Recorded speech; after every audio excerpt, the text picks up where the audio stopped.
تاجر تھا حضور کے زمانہ نور میں، وہ پھلوں کی تجارت کرتا تھا، مشکات شریف میں موجود ہے۔ کسی وجہ سے اسے نقصان ہو گیا۔ تو انسان جب تجارتیں کرتا ہے، زندگی گزارتا ہے، تو جہاں اسے نفع ملتے ہیں وہاں کہیں کہیں اسے خسارے بھی ملتے ہیں۔ تو الگ بات ہے کہ ہم صرف نفعوں کے قائل ہوتے ہیں، خساروں کے قائل ہی نہیں ہوتے۔ وہ تاجر تھے، پھلوں کے تاجر تھے، بڑی اچھی تجارت کرتے تھے، کسی وجہ سے نقصان ہو گیا۔ اب وہ حضور کی بارگاہ میں آئے۔ ہمارے ہاں یہ ہوتا ہے کہ لوگ کہتے ہیں میرا کیا لینا دینا، بلکہ اگر کوئی بندہ اس طرح کا مسئلہ حل بھی کرا رہا ہو تو کہنے حضرت صاحب تو اڈا نہیں ہے کام۔ اس تاجر نے اس بارگاہ میں آ کے کہا جہاں جو آ جاتا ہے ہمیشہ بامراد ہی جایا کرتا ہے۔ یا رسول اللہ صلی اللہ تعالی علیہ وسلم، میں پریشان ہو گیا ہوں۔ اور پہلے جب آدمی مالدار ہوتا ہے تو دائیں بائیں رش بھی ہوتا ہے، اور جب اس طرح کے حالات ہو جائیں تو وہ جو بڑے قریبی ہوتے ہیں وہ بھی کئی دفعہ ساتھ چھوڑ جاتے ہیں۔ ساری عمر ہی آٹا گدھا ہے، لکھاں کیتے پیڑے، اب وقت آیا ہی تے محمد بخشا کوئی نہیں ہو بیٹھا نیڑے۔ لوگ نکل جاتے ہیں، کمزور پڑ گیا بندہ بیچارہ۔ حضور کی بارگاہ میں عرض گزار ہوا، یا رسول اللہ تکلیف میں ہوں، تاجر تھا، پھلوں کی تجارت کرتا تھا اور مشکات میں موجود۔ نبی پاک علیہ السلام نے دعا بھی فرمائی، کرم نوازی بھی فرمائی، رحمت بھی فرمائی، عطائیں بھی فرمائی، لیکن حضور نے نا صحابہ سے فرمایا سارے مل کے اپنے بھائی کی مدد کرو۔ تھوڑے پیسے کسی نے دیے، تھوڑے کسی نے دیے، تھوڑے کسی نے دیے، مل کے۔ اور ایسے لوگوں سے جو لوگ بڑے اس کام کے لیے ہر وقت ذہنی طور پر تیار رہتے تھے، ان لوگوں سے کہا اس کے ساتھ چلو، لیکن اس کا قرضہ ابھی بھی جتنا چڑھ گیا تھا اتنے پیسے جمع نہیں ہوئے تھے۔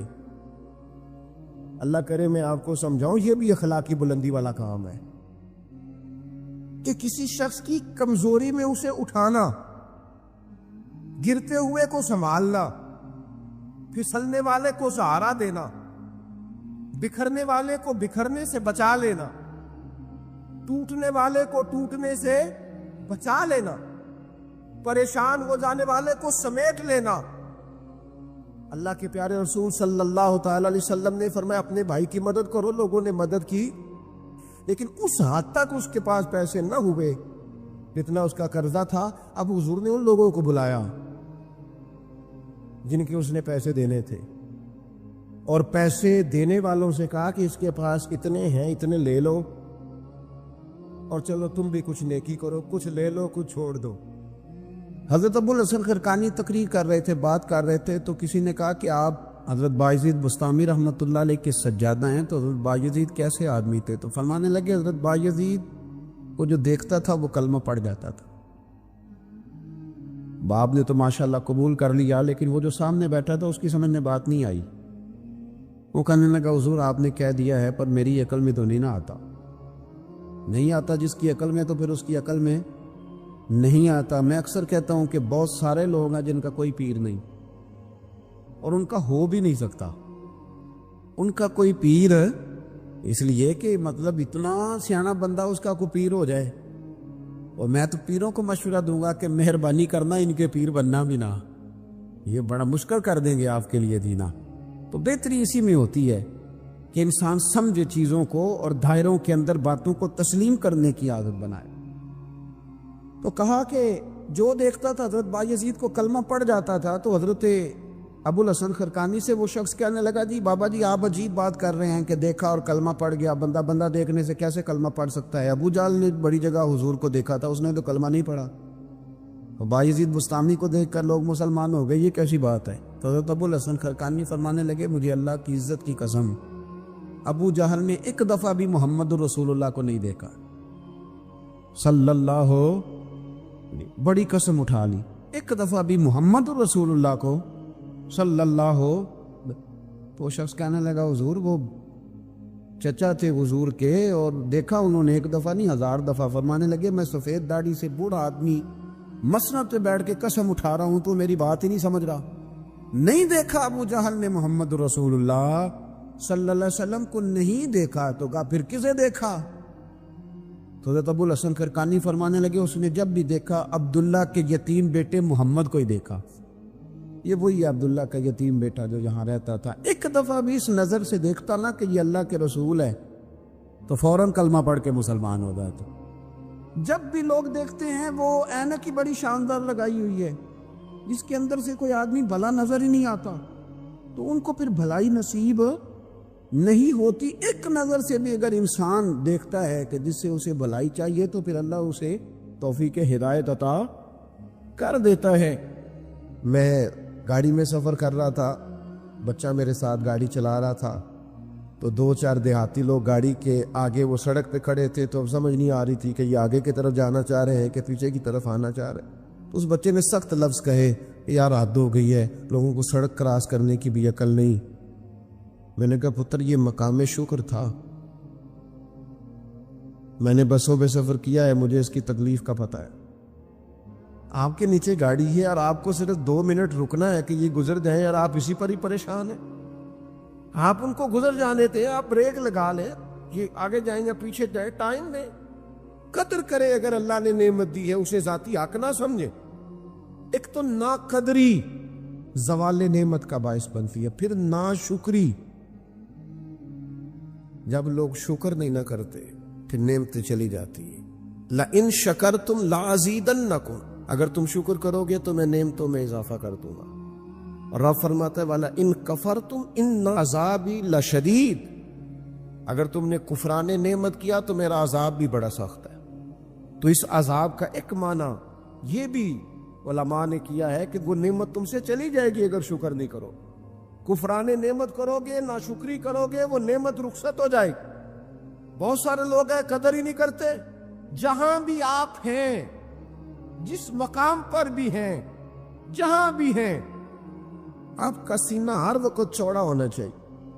میں اپنے دوستوں کو سمجھانے کے لیے کہا کرتا ہوں کہ میں ناز سے کہتا ہوں جس طرح کے استاد مجھے ملے ہیں دنیا میں کسی کو نہیں ملے، اور جس طرح کے ماں باپ مجھے ملے ہیں میرا خیال ہے شاید کسی کو نہ ملے ہوں، اور پھر اس کے بعد جس طرح کے دوست، شاگرد، مرید، پیار کرنے والے، کہ دیکھو نا دوستوں کو جگہ نہیں ملی، کھڑے ہیں یہاں پہ۔ تو میں پھر کبھی کبھی ناز سے کہا کرتا ہوں خدا جانے بلندی ہے کہ پستی، پر جہاں میں ہوں وہاں کوئی نہیں ہے۔ آپ جہاں ہیں، جس مقام پر ہیں، آپ کی طبیعت شکر کے اندر ڈھلی ہوئی ہو۔ ایک ہمارے یہاں بچہ پڑھا کرتا تھا تو اچھے کھاتے پیتے گھر کا تھا، تو ہر وقت کی لڑائی، فلانی چیز نہیں ملی، فلانی چیز نہیں ملی، ہر وقت کا رٹا۔ تو مدرسے میں بچے کام لگے ہوئے تھے، تو ہماری مسجد کی نا چھوٹی مسجد کی کھڑکیوں سے مدرسہ نظر آتا ہے۔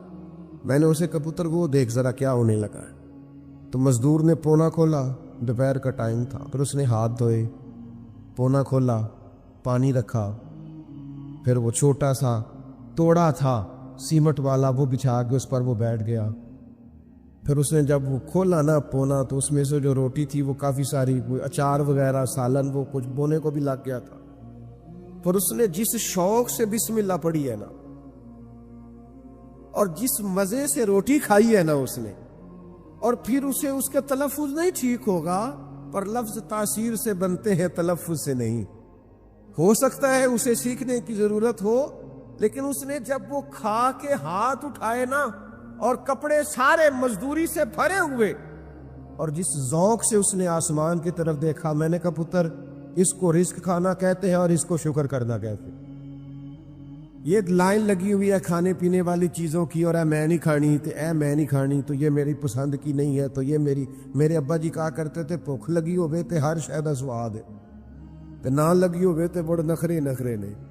نہ قدری اور نہ شکری یہ زوال نعمت کا باعث بنتی۔ کبھی نہ شکری نہ کرے، جو چیز ہے اس پر خدا کا ڈھیروں ڈھیر شکر ادا کرے، اور ہر حال میں شکر ادا کرے۔ کہے مالک نے جو مجھے دیا ہے کرم ہی ہو گیا ہے، جو اللہ نے مجھے عطا کی ہے اس پر اس کی رحمت ہو گئی، فضل ہو گیا۔ حضور علیہ السلام نے فرمایا 70,000 لوگ ہوں گے جنہیں رب حساب کے بغیر جنت عطا کر دے۔ فرشتے بھی حیران ہو کے پوچھیں گے تم کون ہو، کوئی حساب کتاب ہی نہیں ہوا؟ وہ کہیں گے ہم وہ ہیں جو ہر حال میں اپنے رب کا شکر ادا کرتے۔ وجود ڈھلے، میں اپنے دوستوں سے کبھی کبھی کہتا ہوں میرا نا وجود ڈھلتا ہے۔ کبھی آپ نے موم بتی دیکھی؟ یہ اس کا وجود ڈھلتا ہے. تو ایک درویش نے کہا ہے وہ اس لیے ڈھلتا ہے کہ وہ سمجھتی ہے میرے اوپر روشنی ہے، اس روشنی کی وجہ سے وہ ڈھلتی جاتی ہے، جو نعمت بڑی ہے، میرے اوپر نور ہے، لہذا وہ شکر میں ساری ڈھل جاتی ہے، ملیا میٹ ہو جاتی ہے. تو میں بھی کبھی کبھی دوستوں سے کہتا ہوں یار میرا وجود ڈھلتا ہے خدا کے شکر میں.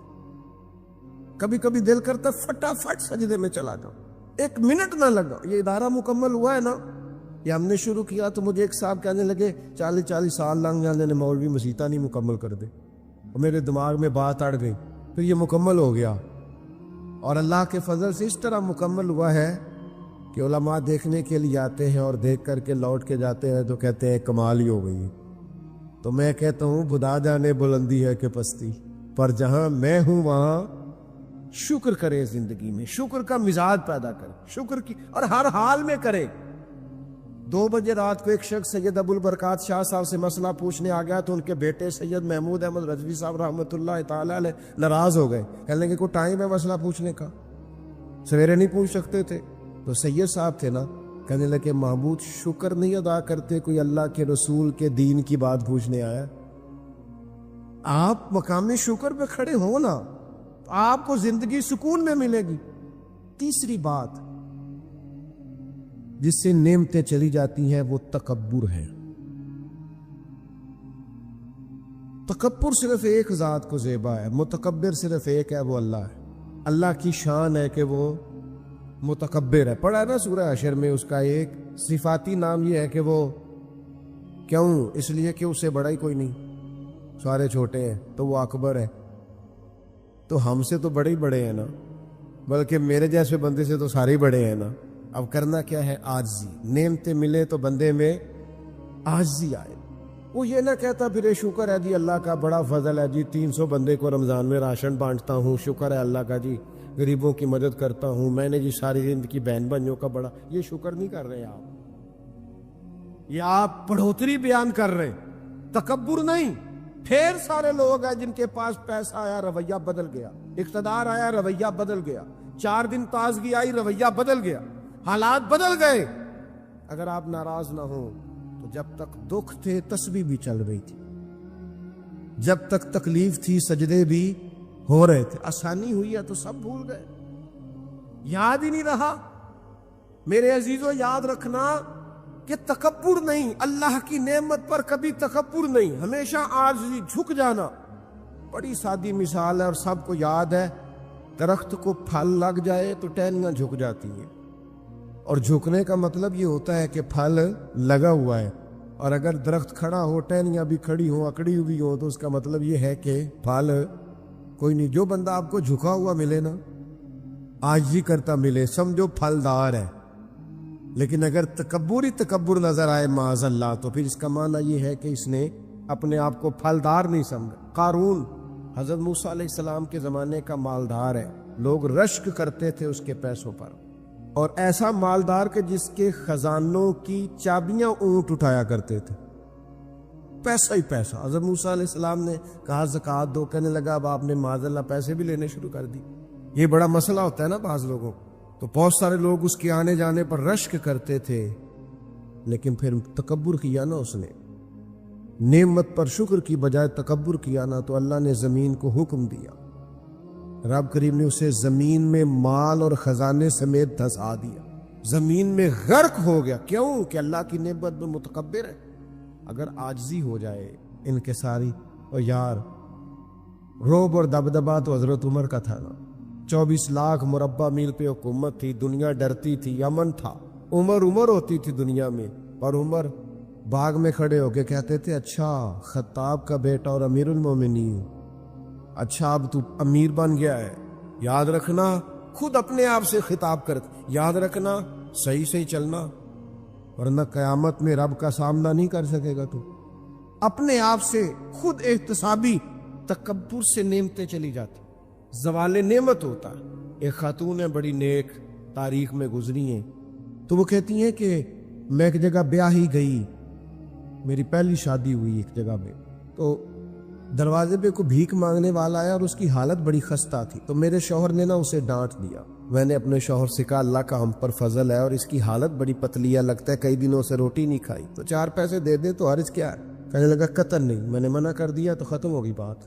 تو بی بی کہتی ہے میرے پاس اپنے ذاتی پیسے بھی پڑے ہوئے تھے جو میکے کی طرف سے مجھے ملے تھے، تو ذرا میرا خامد سائڈ پہ ہوا تو میں نے نظر بچا کے نا اس فقیر کو 4 پیسے دے دیے، چونکہ زیادہ ہی اس کی حالت بگڑی ہوئی تھی۔ تو کہتی میں پیچھے پلٹی تو شوہر پیچھے کھڑا تھا، اس جرم میں کہ میں نے ایک فقیر کو بغیر اجازت پیسے دیے اس نے مجھے طلاق دے دی۔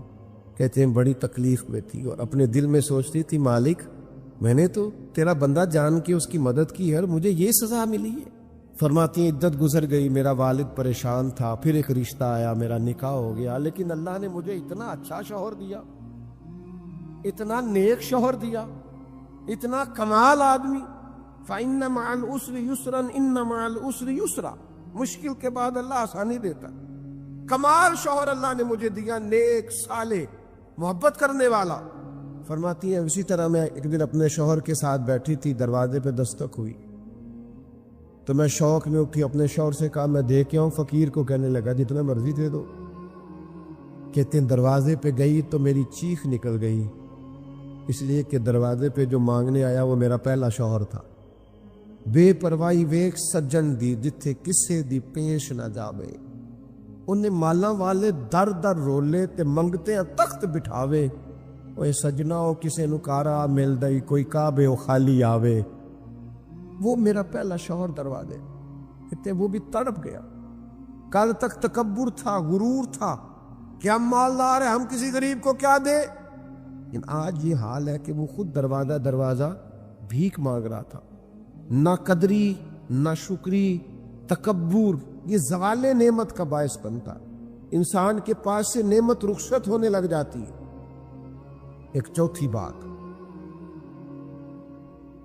جو زوال نعمت کا باعث بنتی ہے وہ یہ ہوتی ہے کہ اللہ کی نعمت کو صرف اپنا حق سمجھ لینا۔ اللہ نے جو ہمیں دیا ہے نا وہ سارا ہمارا نہیں ہوتا، اس میں مسکین کا بھی حق ہوتا ہے، یتیم کا بھی حق ہوتا ہے، کمزور کا بھی حق ہوتا ہے، سائل کا بھی حق ہوتا ہے۔ سخت جملہ ہے اور چلو کوئی بات نہیں، کبھی کبھی کڑوی گولی سے بھی فرق پڑتا ہے۔ بعض لوگوں کو اللہ نعمت دیتا ہے وہ سانپ بن کے بیٹھ جاتے ہیں، وہ سمجھتے ہیں ہمارا حق ہے اور کسی کو دے کے احسان جتلاتے ہیں۔ میں ایک محفل میں گیا تو مجھے کہنے لگے 2 عمرے کے ٹکٹ بھی ہم نے دینے ہیں تو آپ نکال کے جائیں۔ میں کہا جنہوں دینے دے چپ کر کے دے دو، یہ نہیں دیے جاتے۔ آپ نے اس کی فوٹو ہی بنانی ہے، کسی کو عمرہ کرا رہے ہو چپ کر کے دے دو، ختم ہو گئی بات۔ بچیوں کی، غریب بچیوں کی شادی کرانی ہے تو وہ ساری لائنوں میں بنا کے تصویریں بنانے کی کیا ضرورت؟ آپ سانپ بن کر نہ بیٹھیں۔ اللہ نے جو نعمت دی ہے، اور مشکات میں حدیث ہے حضور علیہ السلام نے فرمایا رب تمہیں جو رزق دیتا ہے تمہارے ضعیف اور کمزور لوگوں کی برکت سے عطا کرتا ہے، تو ان کی برکت سے تو تمہیں مل رہا ہے اور تم تکبر کرتے جا رہے ہو، غرور کر رہے ہو، اور تم کہتے ہو نہیں یہ میرا حق تھا۔ حق نہیں تھا بھائی، خدا نے اپنے فضل سے عطا کیا۔ اچھا پھر کچھ بندے بھول ہی جاتے ہیں، گاؤں سے آ کر پڑھنے والے بھول ہی گئے کہ کس کی ماں نے کتنا زیور بیچا تھا، وہ جدی پشتی امیر بن جاتے، وہ کہتے ہو نہیں جی اللہ دا فضل ہے جی، دادا جی دی بھی بڑی گل سی۔ بھائی دادا جی دی گل صرف زمین نال ہوندی ہے؟ ویسے آپ ایک اچھا انسان کہیں جھوٹ کیوں بولتے ہیں؟ صحیح بخاری میں حضرت ابو ہریرہ رضی اللہ تعالیٰ عنہ سے حدیث مروی ہے، بڑی مشہور ہے۔ نبی پاک علیہ السلام نے خود ایک قصہ بیان فرمایا بنی اسرائیل کا۔ حضور فرمانے لگے 3 شخص تھے، ایک کوڑ کے مرض میں مبتلا تھا، کوڑا تھا، ایک گنجا تھا، ایک نابینا تھا، ہر وقت پریشان رہتے تھے۔ میرے رب نے ان کو آزمانے کا فیصلہ کیا۔ دیکھو اللہ کے آزمانے کا طریقہ کیا ہے۔ ایک فرشتہ انسانی شکل میں آیا، سب سے پہلے جس کو کوڑ کا مرض تھا اس کے پاس آیا۔ حضور سید عالم صلی اللہ تعالی علیہ وسلم بیان فرماتے ہیں اس نے آ کے اس سے کہا کیا چاہتے ہو؟ اس نے کہا یار مجھے کوڑ کا مرض ہے، لوگ مجھ سے نفرت کرتے ہیں، گھن کرتے ہیں، کاش میری کھال ٹھیک ہو جائے، جلد ٹھیک ہو جائے، بیماری چلی جائے۔ تو فرشتے نے ہاتھ پھیرا، اللہ نے شفا عطا کر دی۔ شفا کس نے دی؟ ہاتھ کس نے پھیرا؟ تو کوئی حرج نہیں اگر کسی وقت کوئی بزرگ دم کر دے، ہاتھ پھیر دے تو شفا اللہ ہی دیتا ہے۔ بخاری میں موجود ہے جو روایت عرض کر رہا ہوں۔ فرشتے نے ہاتھ پھیرا، اللہ نے، اب فرشتہ اس سے پوچھتا ہے پسند کیا ہے، مال کون سا پسند ہے؟ کہنے لگا اونٹ بڑے پسند ہے۔ تو فرشتے نے ایک حاملہ اونٹنی اسے دی اور برکت کی دعا بھی دی۔ اب فرشتہ آیا گنجے کے پاس، جناب کیا چاہتے ہیں؟ اس نے کہا میں گنجا ہوں، سر پہ بال نہیں ہے، اس کی وجہ سے چہرے پہ کوئی حسن بھی نہیں ہے، لوگ گھن کرتے ہیں، کبھی میرے بال آ جائے نا۔ فرشتے نے ہاتھ پھیرا، بال اللہ نے عطا کیے، اس کو شفا ہو گئی۔ اب فرشتے نے اس سے کہا کہ مال کون سا پسند ہے؟ کہنے لگا گائے بڑی پسند ہے۔ فرشتے نے اس کو ایک حاملہ گائے دی اور برکت کی دعا بھی دی۔ اب فرشتہ اندھے کے پاس آیا، کیا چاہتے ہیں؟ اس نے کہا رب نے بڑی سونی کائنات بنائی ہے پر میں دیکھ نہیں سکتا، کبھی آنکھیں مل جائے نا تو ساری رونقیں ہی بحال ہو جائے۔ فرشتے نے ہاتھ پھیرا، شفا۔ یاد رہے گا مسئلہ، یہ اتنا سا مسئلہ جس میں لوگ بڑی جلدی اڑ جاتے ہیں۔ فرشتے نے آنکھوں پہ ہاتھ پھیرا اور اللہ نے شفا عطا کر دی۔ فرشتے نے کہا پسند کیا ہے؟ کہا بکریاں بڑی پسند ہیں۔ ایک حاملہ بکری بھی دے دی اور دعا بھی کر دی۔ اب وہ جس کو اونٹنی دی تھی حاملہ، اس کی حضور فرماتے ہیں پوری وادی اونٹوں کی بھر گئی، اور جس کو گائیں دی تھی اس کی پوری وادی گائیوں سے بھر گئی، اور جس کو بکری دی تھی پوری وادی ریوڑوں کے ریوڑ بکریوں کے تیار ہو گئے۔ اب رب نے فیصلہ کیا آزمائش کرنے کا۔ میں نے بہت پہلے کہا تھا، بات پھر دہراتا ہوں، زوال امتحان نہیں ہوتا، عروج امتحان ہوتا ہے۔ اصل تو آپ کا پتہ عروج کے دنوں میں چلتا ہے۔ اللہ نے فرشتہ بھیجا، وہی انسانی شکل میں سب سے پہلے اس کوڑ کے مرض والے کے پاس آیا، کہا یار میں مسافر ہوں، کہیں سفر پہ جانا تھا، تو اللہ کی مدد، آپ کا تعاون درکار ہوا تو سفر ہو سکتا ہے، ایک اونٹ مجھے چاہیے۔ تو اس نے وہی بات کی جو کئی امیر لوگ کرتے ہیں، یہ صحیح بخاری میں موجود۔ کہنے لگا یار میرے ذمے تو حقوق ہی بڑے ہیں، سادہ ترجمہ کریے، میرے تے خرچے ہی بڑے لے دی، تو کی دسی ادھر بھی جا رہا ہے، ادھر بھی، اے بھی آسمان میں تمے ہے، اے بھی میں، اتنے خرچے ہیں میرے، یہ بھی کرنا ہے، وہاں بھی کرنا ہے۔ اس نے وہی بات سنائی تو وہ فرشتہ کہنے لگا تو پہلے کوڑی نہیں تھا، تو ناراض ہو گیا۔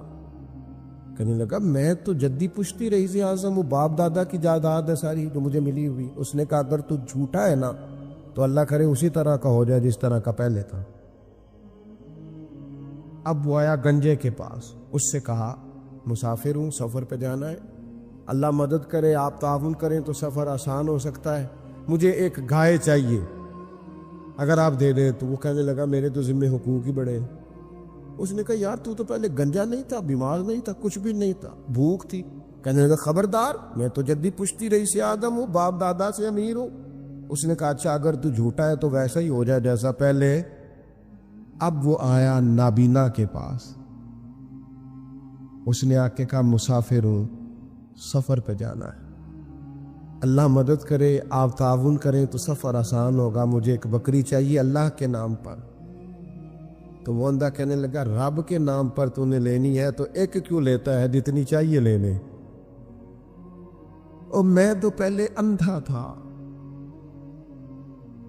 میں مسکین پرانا خادم، کسے در ملی نہ ٹوئی، اے تے واصف یار نے نظر جو کی تھی، تے واصف شروع سے پڑھتے ہیں، سے ثبوت نہ پوچھو میں تو، پلا نظر کرم قد ہوئی، اے میں جانا یا دل بر جانے، غیر نہ جانے کوئی، میں مسکین پرانا خادم، کسے در ملی نہ ٹوئی، اے تے واصف یار نے نظر جو کی تھی تے واصف ہی ہوئی، میں تو اندھا تھا، پلے شے ہی کوئی نہیں تھی، تو کریم نے کرم کیا، جتنی تیرا دل کرے لے جا۔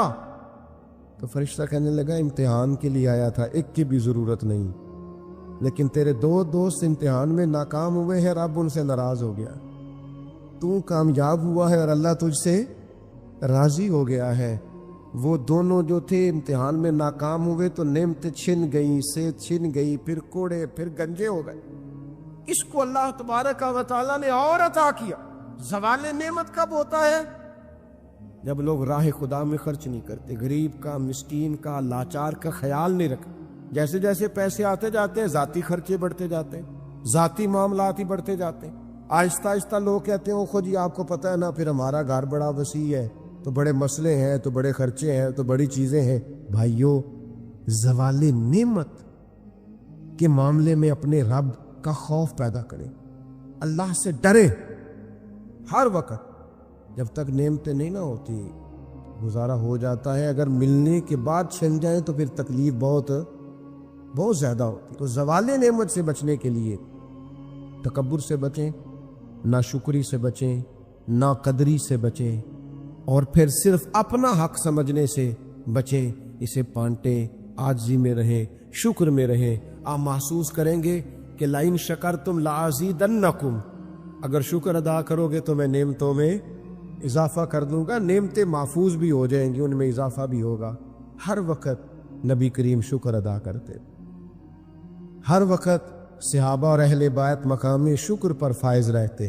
یہ مقام شکر انسان کو زوال نعمت سے بچاتا ہے۔ اپنے آپ پر غور کرے، اگر کوئی بھی نعمت موجود ہے، وہ اولاد کی صورت میں ہے، وہ صحت کی صورت میں ہے، وہ بہن بھائی، ماں باپ، دوست احباب، بیوی بچوں کی صورت میں، جو بھی انعام اللہ کے موجود ہے، اس میں کبھی تکبر کا شکار نہ ہو، خود پسندی کا شکار نہ ہو، کبھی کوئی ایسا کام نہ کرے جس سے اللہ تعالیٰ کی ناراضگی کا موجب بنے۔ اللہ تبارک و تعالیٰ ہمیں عمل کی توفیق عطا کرے۔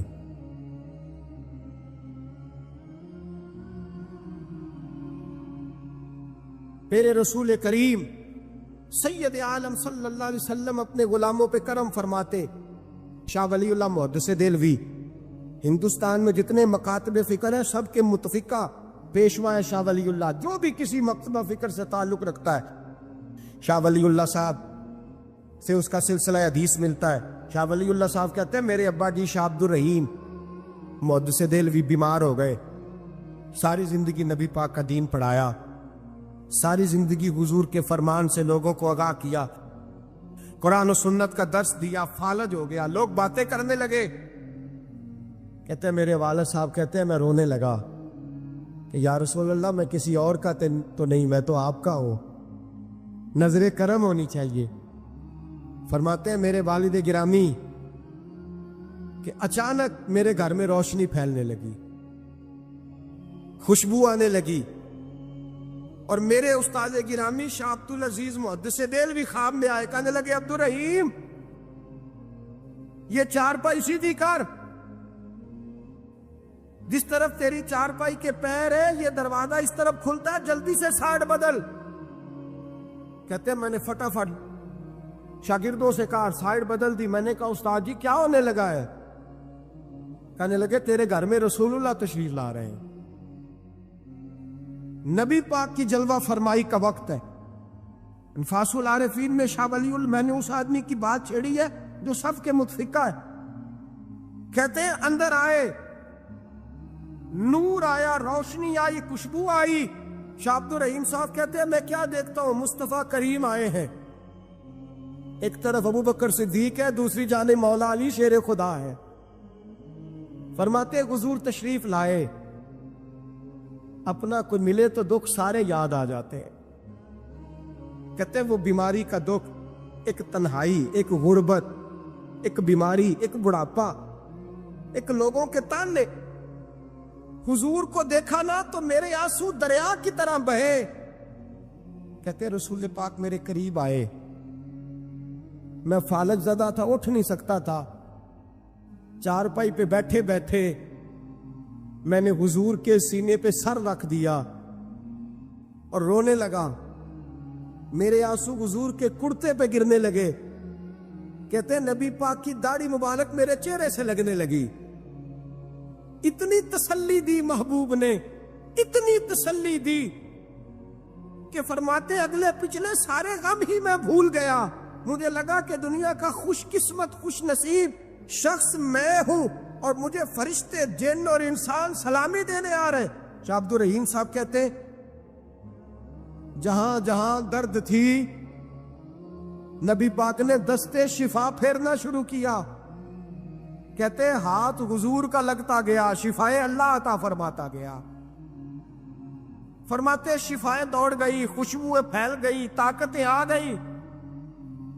فرماتے حضور نے تھپکی دی، کہا بس کر دے، میں آج ہو گیا ہوں، میں آج ہو گیا ہوں۔ تسلی دی مصطفیٰ کریم، تسلی۔ خواب میری وچ آیا ماہی، میں او دے گل وچ پا لئیاں باواں، پھر ڈر دی ماری اکھ بھی نہ کھولا، کتے پھر وچھڑ نہ جاواں۔ چر ہویا مینوں ترلے لیندیاں، کدی موڑ میرے ول واگاں۔ خواب میری وچ ایک وار دے آویں، میں ساری عمر نہ جاگا۔ کہا نبی پاک بس کرنا، آج ہو گیا ہو۔ کہتے میرا دل کیا کہ حضور جا رہے ہیں تو کوئی تحفہ ہی عطا کر دے، اور پھر دل کیا کہ کبھی حضور اپنی داڑھی کے 2 بال مبارک منہ مبارک دیتے تو میرے نصیب چمک جائے۔ کہتے میرے دل میں خیال تھا، قربان جاؤں میرے رسول پاک نے یوں داڑھی پہ ہاتھ پھیرا اور 2 منہ مبارک اتارے، فرمایا چل یار فکر نہ کر، تو رکھ لے۔ کہتے حضور نے مجھے دیے، اللہ کے حبیب جانے لگے، دروازے تک پہنچے تو میں نے اپنی چارپائی کو ٹٹولا تو بال ہی نہیں۔ میرے دل میں خیال آیا منہ مبارک کہاں گئے؟ کہتے ہیں نبی پاک نے رخ پھیرا اور حضور نے فرمایا تکیہ اٹھا کے دیکھ، میں نے تیرے تکیے کے نیچے رکھ دیے، تکیہ اٹھا کے دیکھ۔ فرماتے حضور چلے گئے، سویرے چنگا بھلا اٹھ کے چلنے لگا تو لوگ کہنے لگے یہ کرشمہ کیسے ہوا؟ میں نے کہا اس نے شفا دی ہے، جو شفا دینے والے کا محبوب ہے، جو شفا دینے والے کا حضور علیہ السلام کا دست مبارک گرا ہے، شفا ہو گئی۔ اور میں نے کہا دلیل یہ ہے کہ مصطفیٰ یہ اپنے 2 بال مبارک بھی دے گئے۔ یہ اعتراض کرنے والے فوراً کان کھڑے ہو گئے۔ عقل کو تنقید سے فرصت نہیں، عشق پر ایمان کی بنیاد رکھ۔ کہنے لگے یہ واقعی حضور کے؟ 3 آ گئے، کہنے لگے واقعی۔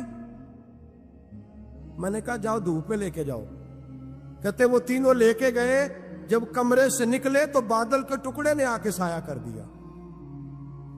بادل کا ٹکڑا سایہ کرتا ہے، ایک مان گیا، 2 کہنے لگے جی اچانک ہو گیا۔ میں نے کہا دوبارہ جاؤ، 1 بار نہیں، 2 بار نہیں، 100 بار جاؤ۔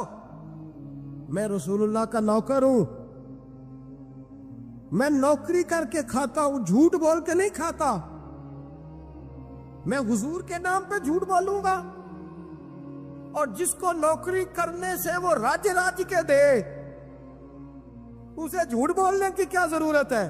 فرمایا وہ دوسری بار گئے، سایہ پھر ہوا، آ کے میرے قدموں سے لگ گئے، کہنے لگے آپ بالکل ہی سچ کہہ رہے ہیں۔ ایک اور جماعت آ گئی، کہنے لگے ہمیں بھی زیارت کرائیں۔ میں نے تالے میں رکھے ہوئے تھے، تالا کھولتا ہوں تو کھلتا ہی نہیں، کھولتا ہوں تو کھلتا ہی نہیں۔ کہنے لگے شاہ جی خیر تو ہے، کیوں نہیں کھلتا؟ تو میں نے نظر ڈالی، میں نے کہا تم میں کوئی ایسا تو نہیں جس پہ غسل فرض ہو؟ غسل فرض ہو؟ ایک بندہ گردن جھکا کہنے لگا حضرت غلطی ہو گئی، میں فٹافٹ آ گیا، نہ آ نہیں سکا۔ میں چل نکل مجمع سے۔ جو رب اپنے محبوب کے وجود پر مکھی نہیں بیٹھنے دیتا، جس نے محبوب کا سایہ نہیں بنایا کہ کسی کا پیر نہ آ جائے، وہ محبوب کے منہ مبارک کے قریب ناپاک آدمی کو آنے دے گا؟ نکل۔ کہتے مجمع سے نکلا، میں نے چابی لگائی تو تالا فوراً ہی کھل گیا۔ واللہ وہ سن لیں گے، فریاد کو پہنچیں گے ہم۔ اتنا تو ہو کوئی فریاد کرے دل سے۔ نبی کریم سید عالم نور مجسم صلی اللہ تعالی علیہ وسلم کسی کو روتا دیکھ کے رو پڑتے تھے، کسی کو روتا دیکھ۔ حضرت ابوبکر صدیق رضی اللہ تعالیٰ عنہ ارشاد فرماتے ہیں میں حضور کے ساتھ تھا، ایک میدان سے ہم گزر رہے تھے تو ساتھ ہی ایک باغ تھا، وہاں بڑا رش تھا، لوگ بڑے اکٹھے تھے،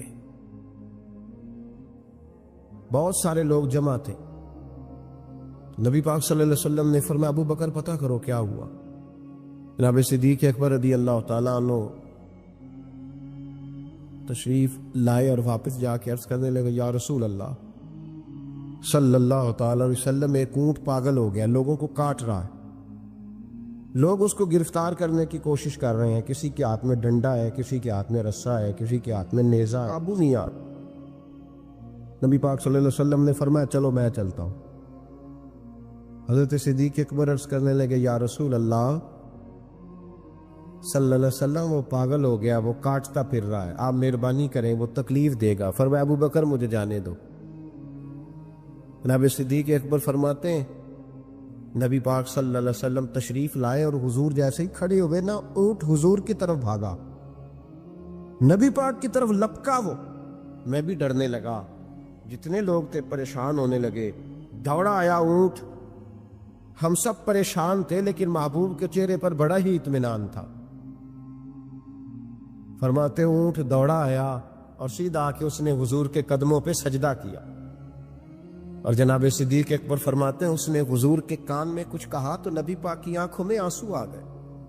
کس کے دکھ پر؟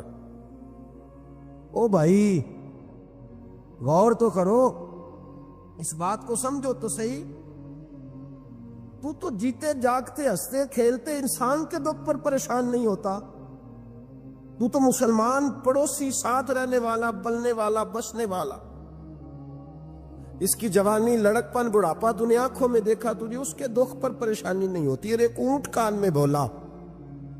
اس کیفیت کو سمجھ تو صحیح یار، اس رنگ کو محسوس تو کرو مہربانی اہل زمین پر، خدا مہرباں ہوگا عرش بری پر، کہ کان میں کچھ کہا، حضور رو پڑے، پھر محبوب نے فرمایا رسی لاؤ۔ مالک رسی لایا تو حضور نے اس کے ناک میں نکیل ڈالی، اس نے خاموشی سے ڈلوا لی، حضور نے اس کے ہاتھ میں دیا اور فرمایا تو کہتا ہے پاگل ہو گیا، وہ شکایت کر رہا ہے کہ حضور گرمی میں تپ جاتا ہوں پر پانی کا گھونٹ نہیں دیتا۔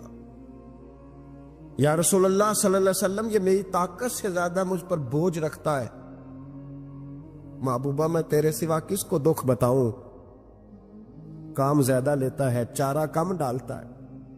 او بھائی، میرے محبوب پاک سید عالم صلی اللہ علیہ وسلم نے ہمیں جو مزاج عطا فرمایا وہ تو اس طرح کا ہے کہ جانور کو بھی دکھ ہو تو محبوب پاک کو تکلیف ہوتی ہے۔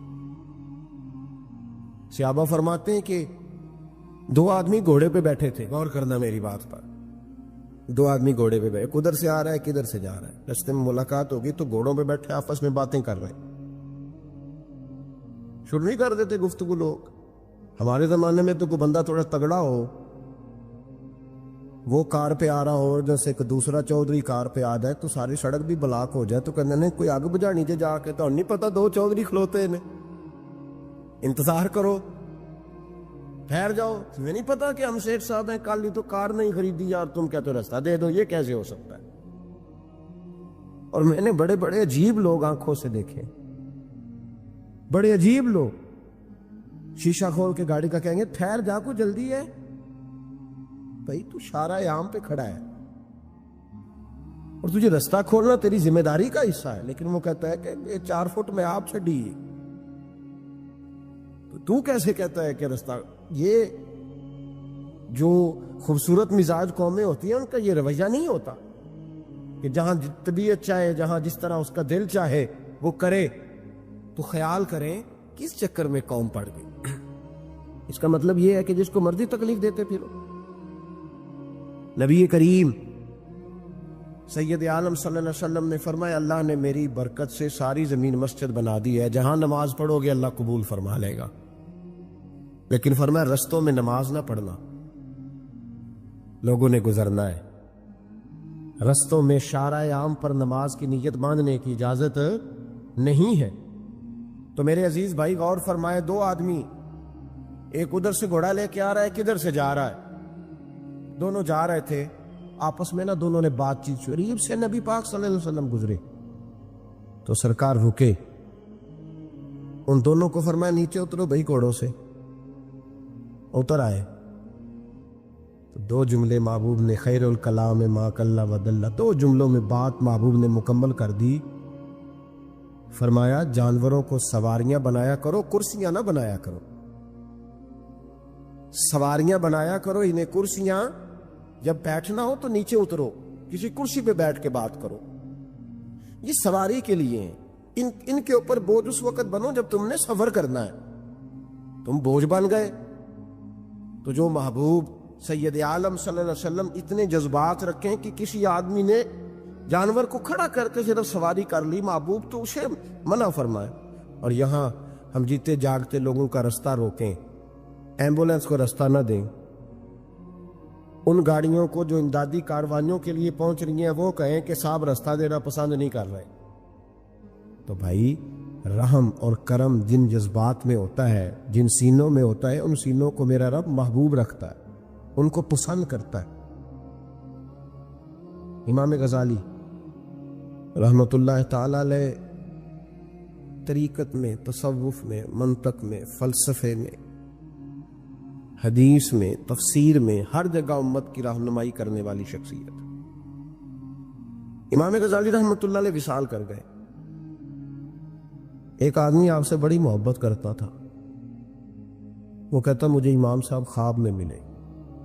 تو میں نے کہا حضور انتقال کے بعد آپ پہ کیا گزری؟ تو فرمانے لگے میں نے اپنے رب کو بڑا ہی کریم پایا ہے،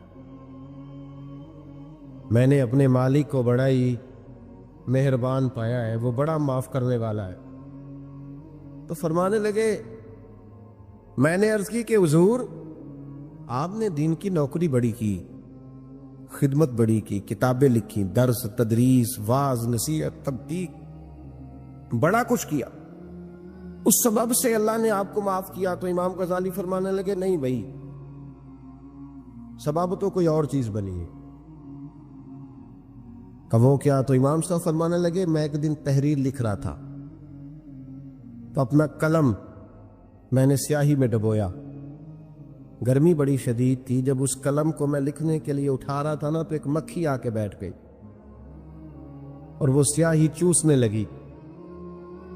میرے دل میں خیال آیا بیچاری پیاسی ہے، چلو اچھے طریقے سے چوس لینا، اس کی گرمی تھوڑی ٹھنڈی ہو جائے گی تو میں دوبارہ سے سیاہی لگا لوں گا. فرماتے میں نے اسے وہ موقع دیا، اس نے اچھے طریقے سے اس سیاہی کو پی لیا، وہ تو اڑ گئی، بات ختم ہو گئی، میں بھول گیا، کبھی یاد ہی نہیں آیا. فرماتے ہیں جب میرا حساب ہونے لگا تو مالک کونین نے پوچھا غزالی وہ جو مکھی پہ رحم کیا تھا تو تیرا اس سے کیا لالچ تھا؟ کیا لالچ تھا؟ نہ تو اس کا کوئی ووٹ بینک تھا، نہ تیرے کام آ سکتی تھی، نہ وہ کوئی ڈیوٹی کر سکتی تھی، نہ تیری کوئی وہ تیری تعریف کر سکتی. اس بے زبان سے کیا لالچ تھا؟ کیوں موقع دیا؟ تو امام غزالی فرمانے لگے مولا تیری مخلوق سمجھ کے، اللہ تیری مخلوق سمجھ کے. تو رب کریم نے فرمایا تو میری مخلوق پہ رحم کرے تو میں تیرے اوپر رحم نہ کروں؟ کھول دو جنت کے دروازے، میں نے غزالی کو بے حساب جنت عطا فرما دی. بھائی شرط یہ ہے کہ تو دیکھ تو صحیح، کبھی تو نے رحم کھایا؟ تو نے کبھی توجہ کی ہے؟ نہیں، ہمارے دائیں بائیں اتنے زیادہ دکھ نہیں جتنے زیادہ ہم لوگ ہیں، اتنے دکھ نہیں جتنے ہم ہیں. اگر تھوڑا سا غور کر، آپ یقین کریں ہماری گفتگو ہماری ذات سے شروع ہوتی ہے اور ختم بھی ہماری ذات پر ہی ہوتی ہے. او بھائی تو صرف اپنے آپ کو سجانے سنوارنے جو میرے ذہن میں آیا، اور یہ جو ہمارے تعلقات ہیں نا دنیا میں، یہ بھی ہم نے اپنی ذات کے لیے رکھے ہوئے. یہاں تو سلام اس سے لوگ لیتے ہیں جس سے کوئی کام پڑتا ہے، یہاں تو 2 4 5 رشتے اس لیے رکھے ہوئے ہیں کہ کبھی کوئی مصیبت آ گئی تو کام آئیں. کچھ تعلقات اس لیے تو غریب کو دوست بھی نہیں ملتا، اس لیے کہ اس سے کسی کو کام کیا پڑے گا. لوگوں نے شناسائی بھی ان لوگوں سے رکھی ہوئی ہے جن سے کچھ نہ کچھ ان کے ذاتی مفادات و بس. دل نرم ہوتا ہے نا، انسان کا دل نرم ہوتا ہے تو وہ یہ نہ سمجھے کہ ایک آدمی کا دل نرم ہوا ہے، وہ سمجھے کہ پورے معاشرے پہ اللہ مہربان ہو گیا.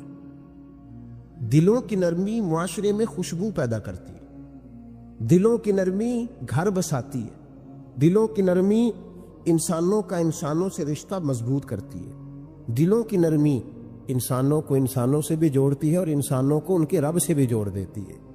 دل جب نرم ہوتے ہیں تو پھر معاشرے کے اندر پیار پھیلتا ہے، محبت پھیلتی ہے، مساوات قائم ہوتا ہے، تعلقات مضبوط ہوتے ہیں. اس لیے دل صحابہ کرام میں سے اگر کسی کا دل سخت ہوتا تھا تو وہ نبی پاک کی بارگاہ میں حاضر ہو کے دعا پوچھتا تھا. حضرت عائشہ صدیقہ نے کہا یا رسول اللہ صلی اللہ علیہ وسلم دل سخت ہو گیا. تو فرمایا یتیم کے سر پہ ہاتھ پھیرا کر, دل کو اللہ نرمی عطا فرما دے گا. ایک صحابی نے عرض کی حضور دل سخت ہو گیا, تو نبی پاک نے فرمایا موت کو یاد کیا کر, تیرا دل نرم ہو جائے. ایک نے کہا حضور میرا دل زنگ آلود ہو گیا, تو محبوب نے فرمایا قرآن پاک کی تلاوت کیا کر. دلوں کا زنگ اللہ, تو یہ بہت بڑی بیماری ہے. اگر دل میں سختی آ جائے, انسان سخت گیر ہو جائے, لالچ کے رشتے قائم کرنے, تو بیمار ہو گئے. صحابہ اس کا علاج پوچھتے تھے, عرض کرتے تھے یا رسول اللہ اندر سختی آ گئی ہے, زنگ آلود ہو گیا مزاج, کوئی دعا تجویز کریں. تو محبوب دعا بتلایا کرتے. تو یاد رکھیں ہمارے جو ماتحت لوگ ہیں نا, ماتحت, ان کے بارے میں اپنا رویہ ٹھیک کریں. جن لوگوں کو اللہ تعالیٰ نے پیسے دیے ہیں نا, یا مالک نے انہیں کوئی عہدہ دے دیا ہے, یا ان کے پاس کوئی 10 20 50 200 لوگ کام کرتے ہیں, وہ تھوڑا سا سوچیں کسی وقت بیٹھ کے کہ میں آج ایک فیکٹری کا آنر بن کر اور ایک ادارے کا سربراہ بن کے بیٹھا ہوا ہوں, اگر کل مجھے وہاں کھڑا ہونا پڑ جائے جہاں مزدور کھڑے ہیں, تو پھر میرا حال کیا ہو. وہ جو اپنے ماتحت کے ساتھ ہمارا رویہ نا, یعنی حکم چلانے کا ایک مزاج ہے. میں ایک دفعہ ایک بڑی محفل نعت میں مہمان خصوصی بنا لیا گیا, تو میں نیچے اتر رہا تھا, تو کوئی صاحب تھے اس محفل میں جو کسی خاص نشست پر وہ بھی بٹھائے گئے تھے, اور میرے ساتھ وہ باتیں بھی کر رہے تھے. باتیں کیا کرنی ہوتی ہیں, بعضوں کا زیادہ مسئلہ تو تصویروں کا ہوتا ہے, تو بھی چل رہی تھی اور نظام چل رہا تھا آگے آگے. تو میں جب نیچے اترا تو ایک غریب آدمی میرے گلے میں پھولوں کا ہار ڈال کے کہنے لگا بیر صاحب میں بھی سینہ ملا لوں. تو ان سے سینہ جو ملا تو میرے کان میں کہنے لگے وہ جو آپ کے ساتھ کان میں ہنس ہنس کے باتیں کر رہا تھا, محفلیں بڑی بڑی کراتا ہے, اسے کو مزدوروں کا حق بھی صحیح ادا کیا کرے. آج بھی کیتی جاندے ہو تے لہو بھی پیتی جاندے ہو, کھو کے مال یتیماں دا بھیج مسیتی جاندے ہو, تسی پٹ دلا دے سیندے نہیں, آ ٹوپیاں سیپی جاندے ہو, نفس تے چھری پھیر دے نہیں تے دمبے کیتی جاندے ہو. فرض پلائی بیٹھے ہو, فرض پلائی بیٹھے ہو, فرض پلائی بیٹھے ہو, ایویں نفلاں نیتی جاندے ہو, اور دسو تے سی بلے شاہ نو ایک ہی کیتی جاندے ہو.